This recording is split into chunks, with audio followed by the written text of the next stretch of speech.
Welcome to RTV. నేను మీ గయాజ్ని. కాశ్మీర్ ఉగ్రదాడిలో మృతి చెందిన మధుసూదన్ ప్రస్తుతం కావలి వాళ్ళ ఇంటి దగ్గరికి భౌతికాయాన్ని తీసుకురావడం జరిగింది. కొద్దిసేపటికి ఇప్పటికే వాళ్ళ ఇంటి వద్ద పెద్ద ఎత్తున జనాలు భౌతికాయాన్ని చూసేందుకు ఇక్కడికి హాజరైన ఇది చూస్తున్నాము.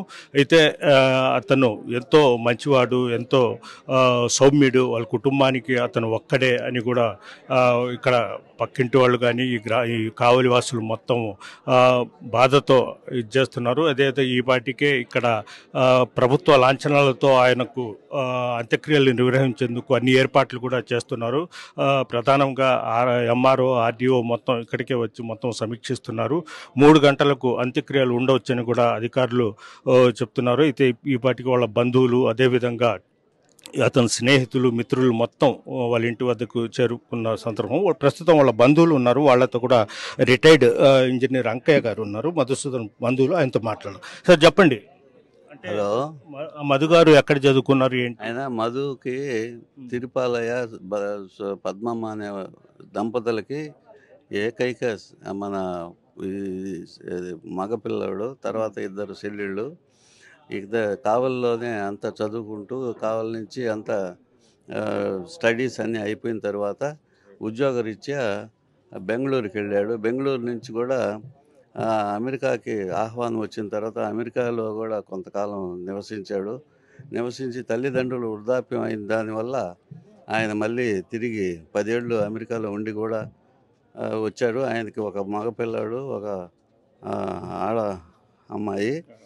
ఆ తర్వాత ఏంటంటే అక్కడ బెంగళూరులో కూడా కొంత స్థిమితంగా ఉండి ఇక్కడ తల్లిదండ్రుల్ని ఎప్పుడూ ఆదరిస్తూ ఆయన సౌమ్యవాది. ఆయన చిరునవ్వుతో ఎప్పుడు అందరినీ పలకరిస్తూ సంతోషమైన జీవితం గడపాల్సిన సమయంలో ఏదో పిల్లల్ని అడ్మిషన్స్ చేసేసి ఒక టూర్ మాదిరిగా కాశ్మీర్కి వెళ్ళటం జరిగింది. వెళ్ళిన తర్వాత అక్కడ వీళ్ళ ముందు పోయినటువంటి 10 మంది కూడా వెళ్ళిపోయారు. వీళ్ళ టైం బాగలేక ఈయన వచ్చిన తర్వాత అందరినీ వెళ్ళిపోతూ ఉంటే కూడా కొందరు వెళ్ళిపోయారు వీళ్ళని చూసి. కానీ ఈయన మితవాది కాబట్టి వాళ్ళు పడుకోమన్నారు అందరినీ. అందరినీ పడుకోబెట్టేశారు. పడుకోబెట్టేసి తల్లిదండ్రులు, అమ్మాయి కూడా పక్కనే ఉంది, పిల్లలు కూడా పక్కనే ఉన్నారు. ఈయన వాళ్ళు చెప్పిన మాటను గౌరవించి, ఉగ్రవాదులు అని అనుకోకుండా గౌరవించి పండుకున్నారు. పండుకున్న తర్వాత వీళ్ళే మన జవాన్లే అనుకున్నారు. తర్వాత ఏంటంటే హిందువా ముస్లిమా అని అడిగి, హిందూ అన్న తర్వాత ఏంటంటే ఐడెంటిఫై చేశారు, పేర్లు అడిగారు. ముస్లిం అని చెప్పిన వాళ్ళని కల్మాషం ఏదో చదవమన్నారు. అది చదవలేకపోయిన వాడు కూడా మళ్ళీ దాంట్లోనే టార్గెట్ చేశారు. ఈయన హిందువుని నేను అని చెప్పింది పేరు మధుసూదన్ అని చెప్పిన తర్వాత వరుసగా అడుక్కుంటూ పోయేసి మన తలకి, హెడ్కి షూట్ చేసేసారు. టోటల్గా భార్య పిల్లల ముందే షూట్ చేసిన తర్వాత ఇంకా దిక్కు తెలియని పరిస్థితుల్లో మన ఉగ్రవాదులు వెళ్ళిపోయారు షూట్ చేసేసి. ఒక 20 మందికి కూడా గాయాలైనాయి. ఈ అమ్మాయి ఏంటంటే వెంటనే ఈళ్లలో నుంచి పరిగెత్తేసాడు ఒక అతను. ఈళ్ళ టూర్లో నుంచి ఉన్న అతను మనకేంటంటే విషయం చెప్పాడు. ఈ విధంగా మధుసూదన్ షూట్ చేయబడ్డాడు అని చెప్పిన తర్వాత మేము కంగారుగా ఇంకా మా కార్యక్రమాల్లో ఏడు చేయాలో ఏందని అనుకుంటే ప్రభుత్వం వారే మళ్ళీ మేము అన్నీ చేస్తాము, మీరేం కంగారు పడొద్దని చెప్పారు. చెప్పిన తర్వాత మేము స్థిమితంగా ఉన్నాము. బాడీని ఈరోజు కాశ్మీర్ నుంచి ఉగ్రవాదులు చంపినటువంటి వాళ్ళందరినీ ఫస్ట్ ట్రిప్ పంపించేశారు. వీళ్ళని సెకండ్ ట్రిప్లో ఫ్లైట్లో ఎక్కడ తీసుకురమ్మంటారని మా అనుమతితోనే చెన్నైకి తీసుకొచ్చి, చెన్నై నుంచి కూడా ప్రోటోకాల్ ప్రకారం కావలి ఆయన నివాసానికి, తల్లిదండ్రులు ఉండే నివాసానికి తీసుకొచ్చి అంత్యక్రియలకు అన్నీ ఏర్పాటు చేస్తున్నాము. తర్వాత ఈ ప్రోటోకాల్ ప్రకారం ఎస్పీ కానీ వాళ్ళ ఆర్డర్సు, తర్వాత ఎంఆర్ఓ, ఆర్డీఓ అందరూ కూడా వచ్చి మాతో సహకరించి అందరినీ కంట్రోల్ చేశారు. కాబట్టి మీకు అందరికీ సంతాపం తెలపవలసిందిగా, వాళ్ళ తల్లిదండ్రులకి ఒక భరోసా కల్పించవలసిందిగా అందరినీ నేను కోరుతున్నాను. మధుసూదన్ గారికి ఎంతమంది పిల్లలు, ఏం చేస్తున్నారు? కొడుకు, ఆ కూతురు. అమ్మాయి వచ్చి డిగ్రీలో వచ్చి ఇప్పుడు అడ్మిషన్ అయింది. అబ్బాయి బీటెక్. అమ్మాయి అబ్బాయి వచ్చి 9th క్లాస్. అది అందరూ మధుసూదన్ ఎక్కడ వివాహం చేసుకున్నారు ఆయన? వివాహం చేసుకుంది నెల్లూరు పసుపులేటి వెంకటేశ్వర్లు గారు అయినటువంటి ఆయన ఎండిఓ గారి అమ్మాయిని, పెద్ద అమ్మాయి కాబట్టి అక్కడ ఇచ్చారు మధుసూదన్ రావుకి. రెండో అమ్మాయిని, ఇద్దరు కూతుళ్ళు కాబట్టి రెండో అమ్మాయిని నా కుమారుడైనటువంటి అనిల్ కుమార్ గారికి చేయటం జరిగింది. అది ఆయన ఫ్యామిలీ బ్యాక్గ్రౌండ్. ఇప్పుడు వాళ్ళ తల్లిదండ్రులకు కూడా హార్ట్ ఆపరేషన్ చేయించాడు ఇతనే.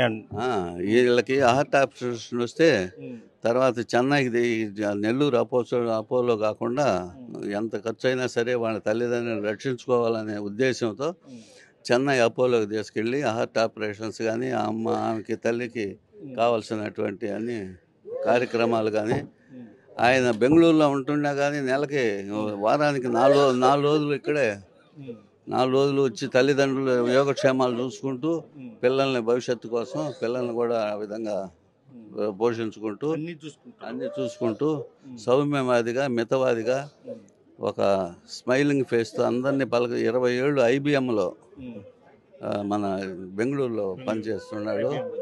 అందరూ కూడా వచ్చి అందరు సంతాపం తెలిపేంత కార్యక్రమాలు చేశారు. కాబట్టి వాళ్ళ తల్లిదండ్రులకు భరోసా ఇవ్వాలని అందరినీ కోరుకుంటూ భగవంతుడు సన్నిధిలో ఆత్మశాంతిగా ఉండాలని నేను ప్రార్థిస్తున్నాను. ఆయన మీకేం కావాలి సార్ మధుసూదన్ గారు? అల్లుడు అవుతారు. ఎప్పుడు తెలిసింది ఏంటి? మాకు మంగళవారం నైట్ తెలిసింది. మంగళవారం నైటు ఒక 10:30కి కన్ఫర్మ్ చేశారు. 10:30కి కన్ఫర్మ్ చేసిన తర్వాత అప్పుడు దాకా బాడీ అంటే ఈ ఐడెంటిఫికేషన్ కార్డు జేబులో లేదు, మా పాప దగ్గర ఉండింది. తర్వాత పెరేడ్ చేసినప్పుడు పెరేడ్లో చూపించారు. ఇది వాళ్ళ బంధుమిత్రులు మొత్తం శోక సముద్రంలో మునిగిపోయి ఉన్నారు. ప్రస్తుతం వాళ్ళ మామ కూడా కన్నీరు మున్నీరు అవుతున్నారు. ఆయనతో కూడా ఒకసారి మాట్లాడుతాం. అంటే మధుసూదన్ గారు ఏం కావాలి మీకు?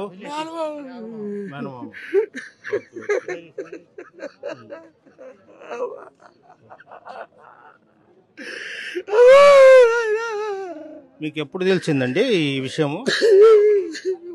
ఇప్పుడు ఇంతకుముందు ఒక వారం రోజుల పాటు ఇక్కడే ఉన్నాడా? ఇక్కడే ఉన్నాడు సార్.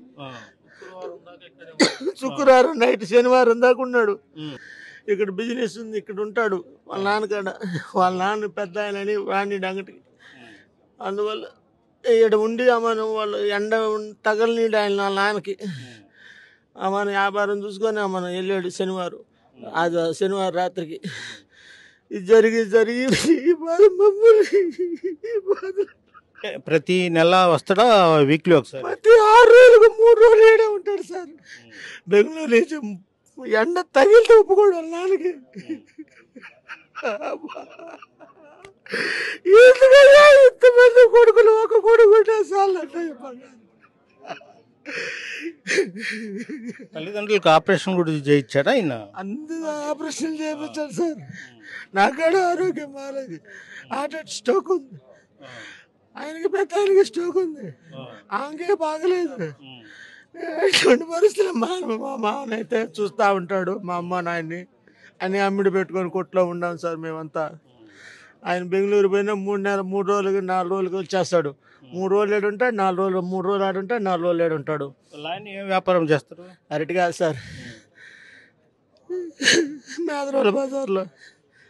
పరిస్థితి అంటే మధుసూదన్ వాళ్ళ కుటుంబాన్ని ఎంతో చాలా ఇదిగా కేర్ తీసుకుంటాడు. అదేవిధంగా ఇటీవల కాలంలో ఆయన వాళ్ళ తల్లిదండ్రులకు కూడా గుండె ఆపరేషన్లు కూడా చేయించడం జరిగింది. వాళ్ళ బంధువులు కానీ అదేవిధంగా తల్లిదండ్రులకు ఆర్థికపరమైన ఎలాంటి ఇబ్బంది లేకుండా అన్ని విధాలుగా అతను చూసుకుంటాడని వీళ్ళంతా కన్నీరు మున్నీరు అవుతున్నారు. ఇలాంటి కొడుకు మళ్ళీ రాడు దొరకడంటూ కూడా వీళ్ళు వాళ్ళ సొంత మామ ఆయన మధుసూదన్ని కూడా ఎంతో ఇదిగా చూసుకుంటాడు. అయితే ప్రతి వారానికి ఒకసారి నెల్లూరు ఇక్కడికి కావలికి రావడం జరిగింది. అదేవిధంగా వాళ్ళ నాన్న అయితే అరటికాయలు చిరు వ్యాపారి. వాళ్ళ ఆయనకు కూడా ప్రస్తుతం ఆయన వ్యాపారం కూడా వద్దు ఇంట్లోనే ఉండు అనే వ్యక్తి అయితే ఈరోజు అతను కారణానికి లోకానికి వెళ్ళిపోయాడంటూ వీళ్ళంతా అయితే కన్నీరు మున్నీరు అవుతున్నారు. విడుదల ప్రదీప్తో గయాజ్, RTV, కావలి నుంచి. మరిన్ని వీడియోస్ కోసం ఛానల్ ని సబ్స్క్రైబ్ చేయండి. లేటెస్ట్ అప్డేట్స్ కోసం వాట్సాప్ ఛానల్ ని ఫాలో అవ్వండి. ఆ లింక్ డిస్క్రిప్షన్ లో ఉంది.